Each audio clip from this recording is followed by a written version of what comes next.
Buongiorno cari amici camminatori, pellegrini e viandanti, martedì 16 dicembre, giornata un po' nuvolosa, un po' cupa, però ancora non piove, non so, oggi nel pomeriggio. E oggi con questi, vedete, il Fabio, il Pierluigi, saliamo sul Monte Serva, che è non la montagna di Belluno, ma la montagna dei Bellunesi. Io non ci sono mai stato, pur avendo abitato 3 anni a Belluno, e oggi, così, complice anche la poca neve, proviamo a salirci. A posto? Tutti pronti? Tutti Tutto pronti. bene. Bene, comincia la nostra ascesa. Seguiteci, ciao!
ritrovati cari amici camminatori, pellegrini e viandanti, martedì 16 dicembre e come vi avevamo detto siamo saliti sul Monte Serva, Fabio?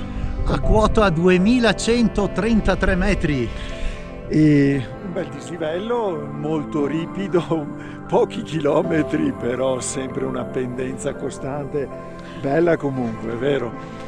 E che dire ragazzi, sta diventando freddo. Comunque siamo soddisfatti e da questo luogo dove fino adesso siamo riusciti a vedere i monti attorno a noi e tra poco subentrerà la nebbia e le nuvole, noi ne approfittiamo per augurarvi un buon Natale perché con ogni probabilità sarà l'ultima escursione prima di Natale, poi ci risentiremo.